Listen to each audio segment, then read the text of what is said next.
ଯେଉଁମାନେ ଶୁଭକାଂକ୍ଷୀ ସେମାନଙ୍କୁ ବି ମୋର ସମବେଦନା ଜଣାଉଛି। ମୋର ଆମର ପାରିବାରିକ ସମ୍ପର୍କ ଥିଲା, ଆମେ ରିଲେସନ୍ରେ ବି ତ ମୁଁ ବ୍ୟକ୍ତିଗତ ଭାବରେ ମୋର ମା ତ ତାଙ୍କର ଏବଂ 2 ଦିନ 3 ଦିନ ପୂର୍ବରୁ ମୁଁ ତାଙ୍କ ପାଖକୁ ଯାଇଥିଲି। ସେ ତାଙ୍କ ସହିତ କଥାବାର୍ତ୍ତା ହେଉଥିଲେ, କିନ୍ତୁ ହଠାତ୍ ଏମିତି କେମିତି ହେଇଗଲା ମୁଁ ବୁଝିପାରୁନାହିଁ।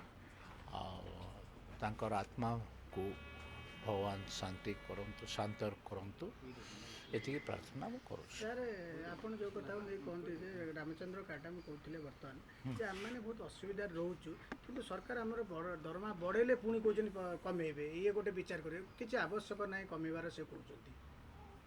ଆବଶ୍ୟକ ବିଧାୟକମାନଙ୍କର ଦେଖନ୍ତୁ, ପ୍ରଥମେ ବିଜେଡ଼ି ଦଳ ଦରମା ବଢ଼ାଇବା କଥା କହିଲା ଏବଂ ଦରମା ବଢ଼ାଇବା କଥା ଯେତେବେଳେ କହିଲା, ବିଶେଷ କରି ପ୍ରମିଳା ମଲ୍ଲିକ ଏବଂ ଆମର ଆଳି ଆଳି ବିଧାୟକ, ଏମାନେ ସବୁ ପ୍ରତାପ ଦେବ, ଏମାନେ ସବୁ ସରକାରକୁ ବାରମ୍ବାର କହିଲେ ଯେ ଦରମା ବଢ଼ାଅ।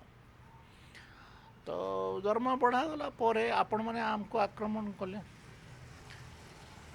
ଆକ୍ରମଣଟା ସ୍ୱାଭାବିକ, ଜଣେ ପଲିଟିକାଲ ଲୋକର ଦରମା ବାଢ଼ିଲେ ସମସ୍ତଙ୍କୁ ଜେଲସ୍ ହେବ, ଏଇଟା ସ୍ୱାଭାବିକ କଥା। କିନ୍ତୁ ଆମେ କେତେ ଖର୍ଚ୍ଚ କରୁଛୁ, କ'ଣ ଖର୍ଚ୍ଚ କରୁଛୁ? ଯଦି ଜଣେ ଆସିକିରି ଆମ ଘରେ ସାମ୍ବାଦିକ ଜଣେ ବସନ୍ତା ସକାଳୁ ସନ୍ଧ୍ୟା ପର୍ଯ୍ୟନ୍ତ, ମାସେ ପର୍ଯ୍ୟନ୍ତ, ମୁଁ ଆହ୍ୱାନ ଦେଉଛି ଯେ ଯେଉଁମାନେ ସାମ୍ବାଦିକତା କରୁଛନ୍ତି ଆମ ବିରୁଦ୍ଧରେ ଲେଖିଲେ ସେମାନେ ମାସେ ଆମ ଘରେ ବସିବେ। ଆମେ କେତେ ଟଙ୍କା ଖର୍ଚ୍ଚ କରୁଛୁ, ଆଉ ସରକାରଠୁ କେତେ ଟଙ୍କା ପାଉଛୁ, ଆଉ କ'ଣ କରୁଛୁ, ନ ଜାଣିଲେ କେମିତି ହେବ? ମୁଁ ତ ପ୍ରଥମରୁ ଦରମା ବଢ଼ାଇବାର ବିପକ୍ଷରେ ଥିଲି, କାରଣ ଏମିତିଆ ହେବ ବୋଲି ମୁଁ ଜାଣିଥିଲି। କିନ୍ତୁ ତାର ପରବର୍ତ୍ତୀ ଅବସ୍ଥାରେ ବିଜେଡ଼ି ଦଳ ୟୁ ଟର୍ନ ନେଇଗଲା, ଆଉ ସେମାନେ ଦରମା ନେବୁନି ବୋଲିକରି ଗୋଟେ ଲେଖା ଦେଇଦେଲେ, ତ ଗଭର୍ଣ୍ଣମେଣ୍ଟ ଅକ୍ୱାର୍ଡ଼ରେ ପଡ଼ିଗଲା, କାରଣ ଏଇଟା ସର୍ବସମ୍ମତି ପ୍ରସ୍ତାବ ଥିଲା। ତ ଆମେ ସେ ରାମଚନ୍ଦ୍ର କଡ଼ାମ ଯାହା କହୁଛନ୍ତି ସେଇଟା ଠିକ୍ ହେଇପାରେ, ତାକୁ ଅନ୍ୟ ରାଜ୍ୟରେ କ'ଣ କରିଛନ୍ତି, ଚାଲାକି କରିଛନ୍ତି। ଡ୍ରାଇଭର ଦରମା 20,000, ଆପଣଙ୍କର ଗୋଟିଏ ପି ତା ଦରମା 20,000, ଗୋଟିଏ ପର୍ସନାଲ ଆସିଷ୍ଟାଣ୍ଟ ଯିଏକି ତାଙ୍କୁ ନିଆ ଅଣା କରିବ ତା ଦରମା 20,000, ଏମିତି କରିଦେଇଛନ୍ତି। ଆମର ଏଠି କ'ଣ କଲେ ନା, ସବୁଗୁଡ଼ାକ ଦରମାରେ ମିଶାଇ ଦେଲାରୁ ଆପଣମାନେ ପ୍ରତିକ୍ରିୟା କଲେ। କ'ଣ ହେବ ବର୍ତ୍ତମାନ? ମୁଁ ଜାଣିନାହିଁ, ସରକାରଙ୍କ ପଚାରନ୍ତୁ, ମୁଁ ତ ସରକାର ନୁହେଁ ନା। ଆପଣ ଜଣେ ବିଧାୟକ ହିସାବରେ କ'ଣ ବିଧାୟକର କ'ଣ ଭ୍ୟାଲ୍ୟୁ ଅଛି? ସରକାର କ'ଣ ଚାହୁଁଛନ୍ତି ସେଟା ହେବ ନା। ଆପଣ ଅକଟରେ ପଡ଼ିଗଲେ, ବିଜୁ ଜନତା ଦଳ ପକେଇଦେଲା। ନାଇଁ, ଅକଟରେ ତ ନିଶ୍ଚିତ ଭାବରେ ପକେଇଲା। ଯେଉଁମାନେ ବାଧ୍ୟ ଦରମା ବୃଦ୍ଧି ପାଇଁ ବାଧ୍ୟ କଲେ ସେମାନେ ବି ୟୁ ଟର୍ନ ନେଲେ। ନବୀନ ବାବୁ କହିଲେ ମୁଁ ଦରମା ନେବିନି। ନବୀନ ବାବୁ କ'ଣ ପଇସା ଦରକାର? ସେ ତ 5-10 ହଜାର କୋଟିର ମାଲିକ ହେଇଥିବେ, ତାଙ୍କୁ ଦରମା ଦରକାର ନାହିଁ, ସେ ତ ଫ୍ରି କରିବା। ମୋତେ ଦରମା ଦରକାର, ବଢ଼ିବା ଦରକାର। ମୁଁ ସେଟା କହୁନି ବଢ଼ିବା ଦରକାର, ସେଇଟା ବିଧାନସଭା ନିଷ୍ପତ୍ତି ନେବ। କିନ୍ତୁ ମୁଁ କହୁନାହିଁ ଯେ ମୋ ଦରମା ବଢ଼ାଅ ବୋଲି। କିନ୍ତୁ ଏଇଟା ସତ୍ୟ କଥା ଗୋଟେ କହୁଛି, ସଚ୍ଚୋଟତାର ସହିତ ବଞ୍ଚିବାର ଅଧିକାର ସମସ୍ତଙ୍କର ଅଛି। ଯଦି ସଚ୍ଚୋଟତାର ସହିତ ବଞ୍ଚିବାର ଅଧିକାର ଅଛି, ତାହେଲେ ଅର୍ଥର ଆବଶ୍ୟକତା ଅଛି। ଆମେ ଇଲିଗାଲ ୱେରେ ଅର୍ଥ ନେଇକରି ଲୋକଙ୍କୁ ଦେବୁ, କ'ଣ କରିବୁ କ'ଣ ନାହିଁ, ଯାହା କଲେ ବି ତ କରିବୁ। ଯାହା କଲେ ବି 3.5 ଲକ୍ଷ ଟଙ୍କା, ଆପଣଙ୍କର ଫୁଟବଲ ମ୍ୟାଚ୍ ଯେତେଟା ହେଉଛି ଆମ ଅଞ୍ଚଳରେ, ସେତିକି ଫୁଟବଲ ମ୍ୟାଚ୍ ଯଦି ଟଙ୍କା କିଛି ଦେଲୁ ବୋଲେ ବି ଏଇ 3.5 ଲକ୍ଷ ଟଙ୍କା ପର୍ଯ୍ୟାପ୍ତ ନୁହେଁ। କିନ୍ତୁ ଆମ ନାଁରେ ରିଏକ୍ସନ୍ ହେଲା।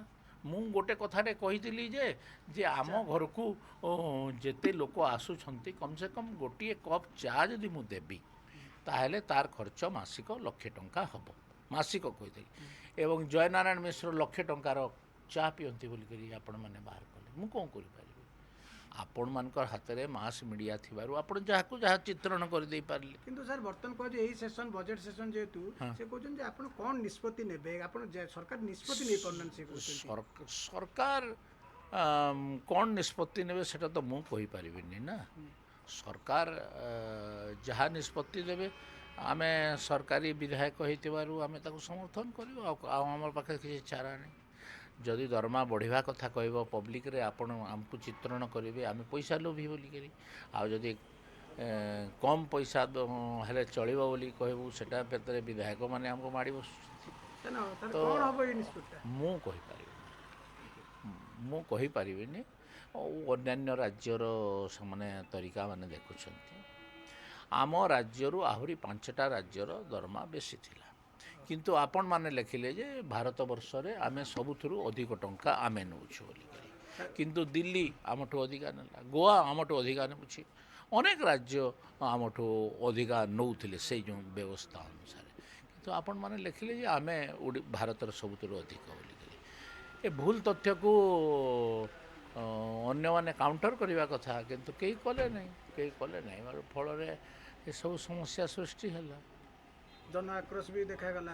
ଜନ ଆକ୍ରୋଶ କିଛି ବିଭିନ୍ନ ନାହିଁ। ସଂଗଠନ ବିଭିନ୍ନ ରାସ୍ତାକୁ ତ ଓହ୍ଲେଇବେ। ଅନେକ କ'ଣ ଲୋକଟେ ଜାଣୁନାହିଁ ତାର ରୋଗ ହେଲେ ବେମାର ହେଲେ କାହାଠୁ ସେ ପଇସା ନେଉଛି ସେ କ'ଣ ଜାଣୁନାହିଁ? ସେମାନେ କିଛି କହିନାହାନ୍ତି। ସାଧାରଣ ଜନତାର କୌଣସି ପ୍ରତିକ୍ରିୟା ନାହିଁ। ବଢ଼ୁ ଦରମା ସାର୍, ବଢ଼ୁ ଦରମା ବଢ଼ୁ ବୋଲି ମୁଁ କହୁନାହିଁ। ଶୁଣ, ମୋର ଯଦି ଆପଣମାନେ ମୁଁ ରାଜନୀତି କଲା ଦିନଠାରୁ ମୋର ପ୍ରପର୍ଟି ଆପଣମାନେ କେତେ ବଢ଼ିଛି କେତେ କମିଛି ଦେଖିବେ ବୋଲେ ମୁଁ ଏଣ୍ଟାରଟା ଦେଖେଇଦେବି। ଶୁଣ, ନା ମୋର ଭୁବନେଶ୍ୱରରେ ଘର ନା ମୋର ସମ୍ବଲପୁରରେ ଘର, କୌଣସି ଜାଗାରେ ଘର ନାହିଁ। ତ ମୋର ଯେଉଁ ମୁନ୍ସି ବୋଲି ବୁଝୁଛନ୍ତି ଜମି ବାଡ଼ି ଦେଖା ହିସାବ କିତାବ ରଖି ତା ଘରେ ମୁଁ ରହୁଛି। ତ ମୋର ଅବସ୍ଥା କ'ଣ ଯେ ଜାଣୁଥିବେ। ମୁନ୍ସି ଘର ବି ବଡ଼ ଅଛି, କିଛି ଏମିତି ଅସୁବିଧା ନାହିଁ। ଆମର ମୁନ୍ସି ଆମ ଘର ତାକୁ ଦେଇଥିଲୁ ରହିବା ପାଇଁ ତ ଅଛି। ମୁଁ 26 ବର୍ଷ ବିଧାୟକ ଜୀବନରେ ଯେଉଁ ଘରେ ଥିଲି ସେଇ ଘରେ ଅଛି। ଆଉ ଗୋଟେ କଥା କହୁଛନ୍ତି ଯେ ଆପଣ ନିଗମ କରିକା ବି ଗଠନ କରିପାରୁନାହାନ୍ତି, ସରକାର କିଛି ସବୁ କୌଣସି ନିଷ୍ପତ୍ତି ଆଜ୍ଞା, ଯେତେବେଳେ ନବୀନ ପଟ୍ଟନାୟକ 2000 ମସିହାରେ ଆଇଲେ, ଦେଖନ୍ତୁ ତାଙ୍କର କାର୍ଯ୍ୟକାଳ ଦେଖନ୍ତୁ ତ ସେ କେମିତି କ'ଣ ନବୀନ ମଡେଲ ଆପଣଙ୍କର କାମ କରୁଛି ନା କ'ଣ? ଦେଖନ୍ତୁ, ନବୀନ ମଡେଲ କହୁନାହିଁ, ଆପଣ ତ ଗୋଟେ ନୂଆ ସରକାରକୁ ନିଷ୍ପତ୍ତି ନେବାରେ କେତେ ଦ୍ୱନ୍ଦ୍ୱ ଉପୁଜେ ସେ କଥା ମୁଁ ଉଲ୍ଲେଖ କରିବା ପାଇଁ ଚାହୁଁଛି। ଯଦି ଆପଣଙ୍କୁ ଆମ ଭିଡ଼ିଓଟି ଭଲ ଲାଗିଲା ତେବେ ଆମ ଚ୍ୟାନେଲକୁ ଲାଇକ୍, ସେୟାର ଆଉ ସବସ୍କ୍ରାଇବ୍ କରିବାକୁ ଜମା ବି ଭୁଲନ୍ତୁ ନାହିଁ।